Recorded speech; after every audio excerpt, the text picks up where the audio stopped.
where shall I go? Father, in the precious name of Jesus Christ, our Lord and Savior, we come to you today, yielded and still,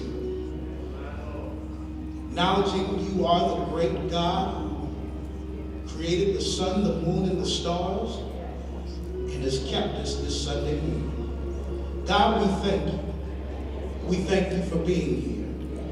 And God, yet in the midst of our praise, there's someone saying, it's me, it's me, it's me, oh Lord, standing in the need of prayer.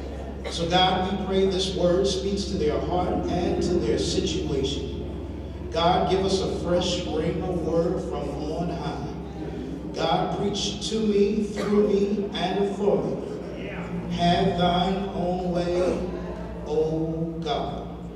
And in all that we do, we will be careful to give you the honor, the glory, and the praise. In the name of Jesus Christ, our Lord and Savior, we do pray. May all the people of God say amen. Amen, amen again. Amen. Amen one more time. Amen. Good morning, Mount Olivet. It is so good to see you on this beautiful Sunday morning. Let's give God some praise.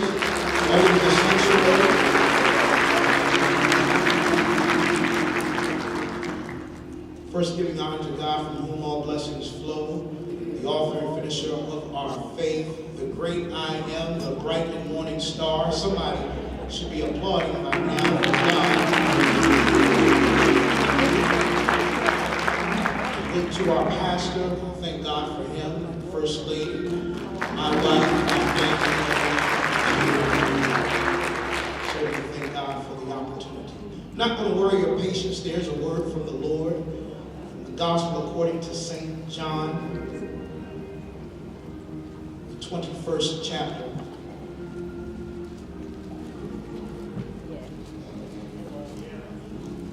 For the sake of time, I'm just going to read verses 5 and 6.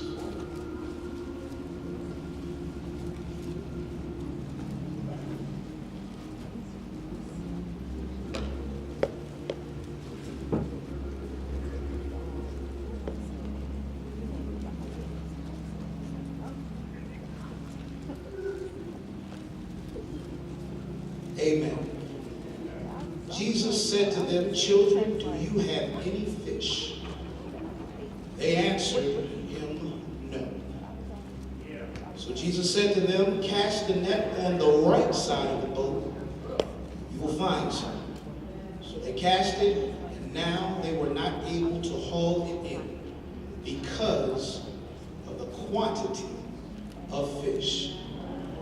May be seated in the presence of God. For the few moments I have, I'd like to preach from the subject, what are we going to do now?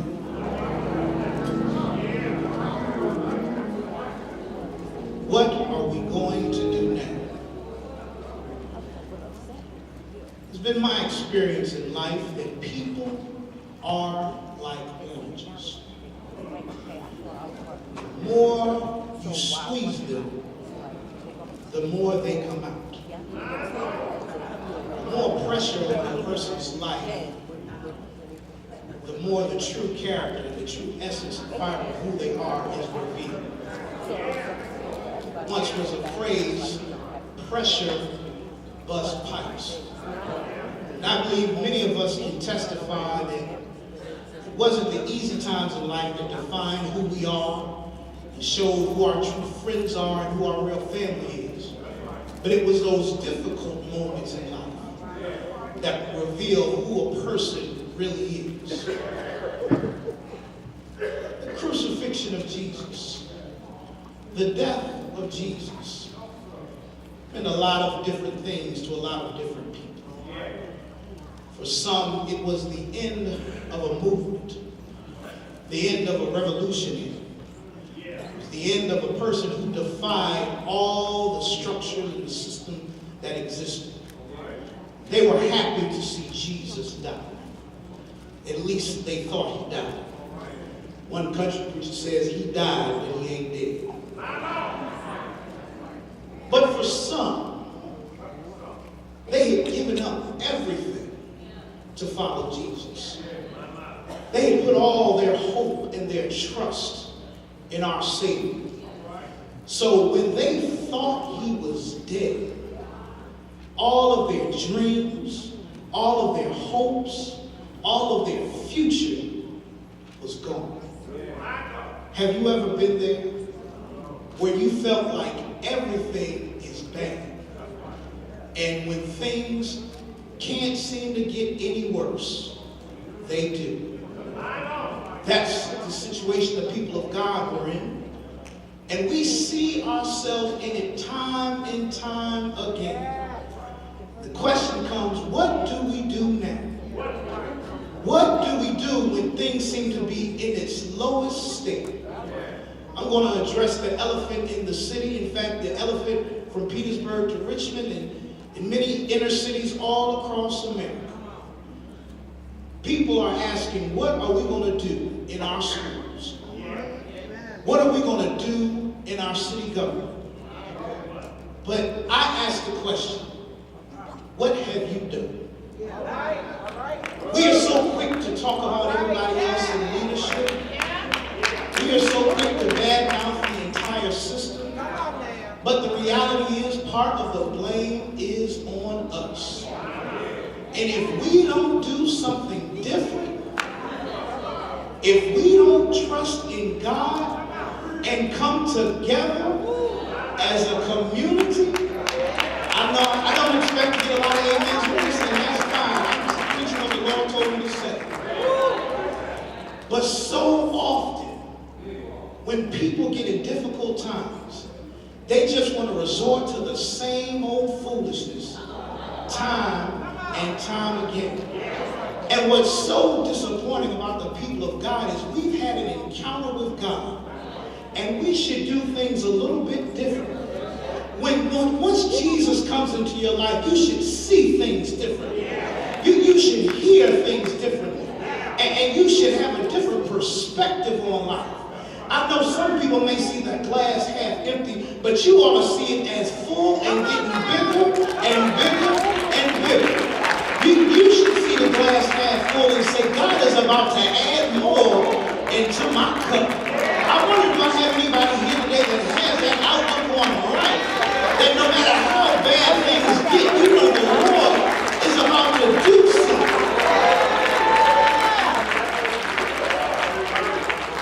We see it here in the text. If you look back at verse 3, already Jesus has shown himself to the disciples 2 times, and they still don't get it. So he comes a 3rd time. Here in the text, Simon and 6 other disciples gone out. Simon Peter says, I'm going fishing. Peter is going back to his old trade. He's doing exactly what he did before he met the Lord. Now, nothing's wrong with fishing. But he has seen the Messiah.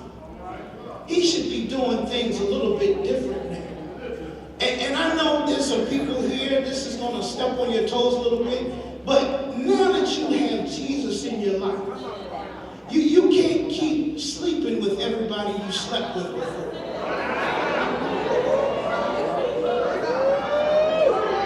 As a child of God, you ought to be able to forgive people. You can't keep harboring that anger and that nastiness and being so bad.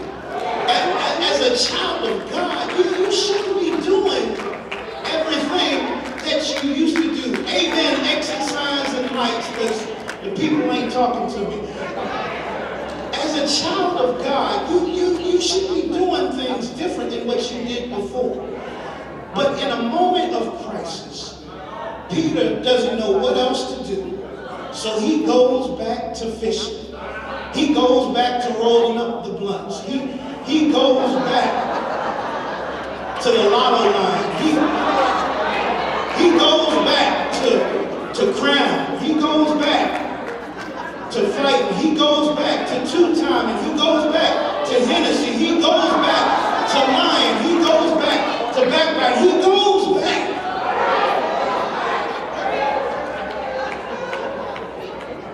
Some of us saying, I ain't never left, and I know the Lord is still working on me.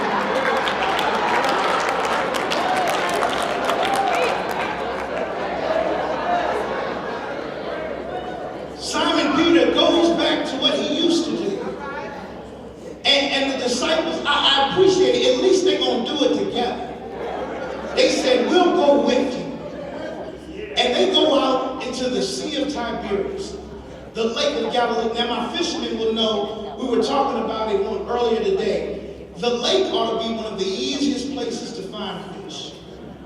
But for some strange reason, they were set up in a position to win because they were in the lake, they were fishermen, they knew how to do it, but it still didn't work out. How many people have tried and plotted and schemed, and no matter what you try, it still doesn't work out?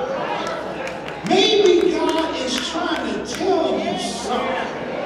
If all you're trying to do on your own merit, on your own education, your own skills isn't working out, maybe it's time to do something different. I believe, people of God, we are in a season where we are called to do something different. Our community, our schools, our homes, our children, our marriages, our families, our health depends on it.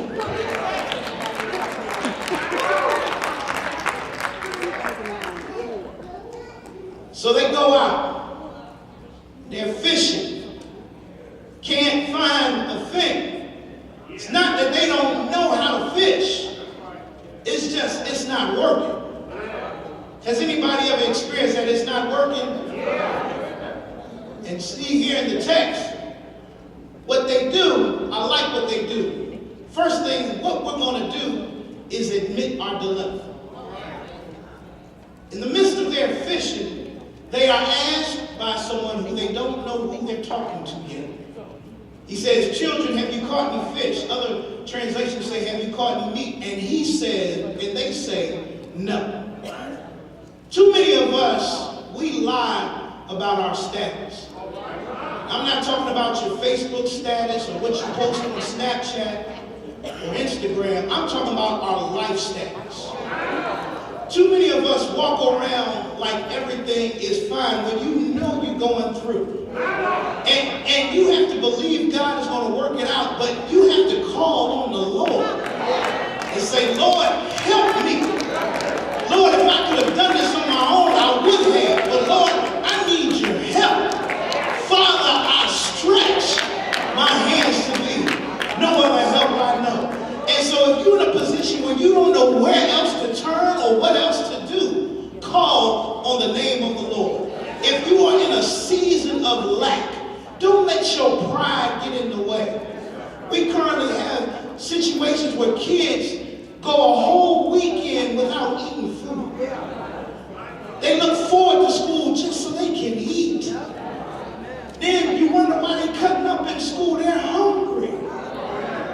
Then you wonder why people are in such a system of injustice, and we are talked about by all of the people who don't really care about us, who leave us behind. And then you wonder why people act like, as you say, crazy. They're hungry, they're hurting, and they need God. And so if the community needs God, who better than the church to ignite the fire, to help turn things around? If anybody ought to be believing in God that things can turn around, it ought to be the people of God. Because some of us are living testimonies that God can turn things around. In fact, one of the living testimonies is in the text. You see Simon Peter. He didn't always do everything right. But God turned it around for him. And God kept him as a disciple and eventually an apostle, not because he was good, but because of God's grace. And some of you here today, you're not good. You didn't do everything right. You didn't dot every I. You didn't cross every T. But it was because of God's grace. I wonder, do I have anybody here that acknowledges that if it was not for the grace of God, if it wasn't for the love of God, you wouldn't be where you are right now. You wouldn't have what you have right now. Your family would have been destroyed. You would be in jail. You would be in a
of God's grace. Because God asked them, what do you have? And they say nothing. And many of us here today, we're in a position where we feel like you have nothing. And so what Jesus tells them to do is to do something different. So you have to acknowledge your dilemma, but then be willing to do something different. Jesus tells them to throw your net on the right side of the boat. Now, this may seem like nothing to you, but back in the day, the steering maneuverisms and all of the ship's mechanical mechanisms, isms, and other isms on that side. So everybody threw their net on the left side. You had to go through some stuff. And it was difficult to throw a net on the right side. But if you were willing to go through some stuff, if you were willing to get out of your comfort zone, everything you need is right there on the other side.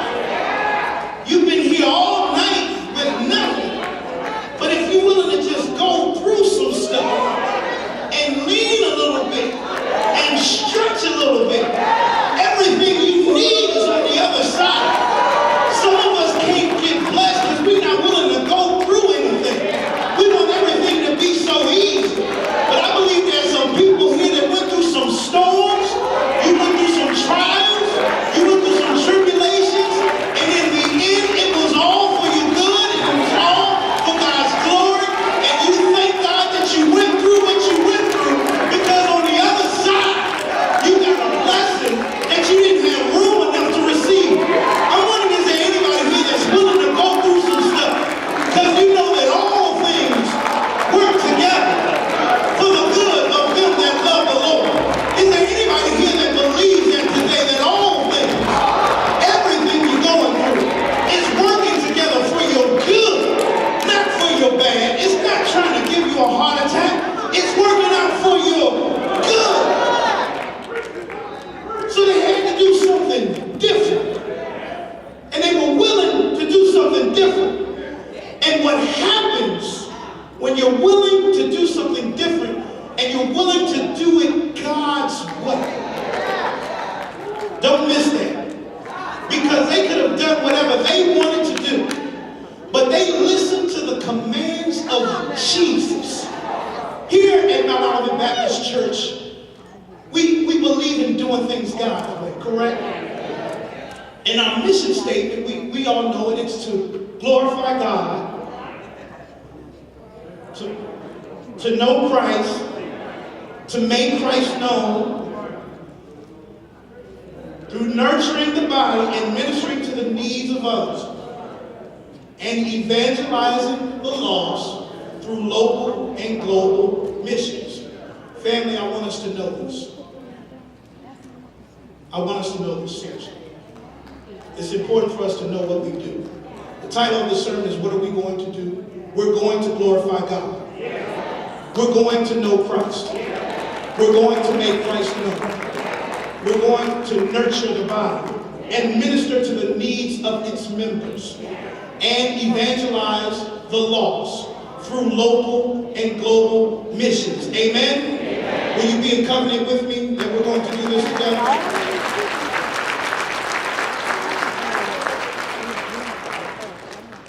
And so, when you do things God's way, as the disciples did, they received a quantity of fish that they couldn't haul in.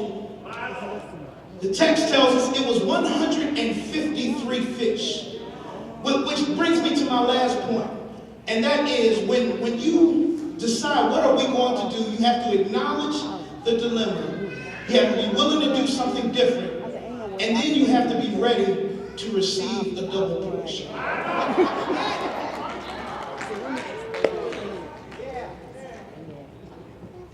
153 was more than double the amount most nets could hold. But the text tells us that the net was not torn. And although they could not pick it up, they used the boat to drag all the fish in. Which means they didn't have room that God had for them. And it was double of what they were expecting. Somebody here today, you worried about the job you lost, and God is about to offer you 2 jobs.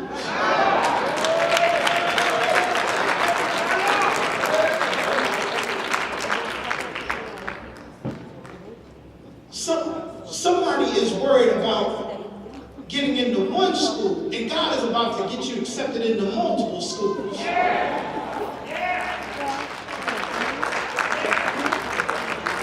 God does exceedingly abundantly above what we can ask or think. And so when you do things God's way, you receive double the amount. We see the double portion in 2 Kings 2 when Elisha tells Elijah, all I want is a double portion of your spirit. And can you just imagine if you ask God for 1 and he gives you 2? Some people, if you ask them for $1, they'll give you a quarter.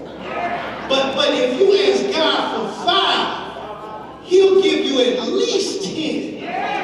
Isn't that a God that's worthy of your praise? Not that you need 10, but because he loves you so. And trust and believe, this ain't about money. Anybody knows me knows I'm the last thing from a prosperity preacher. I don't believe in it. But I believe that God blesses us in so many ways, with resources, with people, with help, with favor, with spiritual gifts, with discernment, with knowledge. We get so caught up in the material things. I felt something, so I need to address it. We get so caught up in the material things. Don't you know that the fact that you're here is a blessing?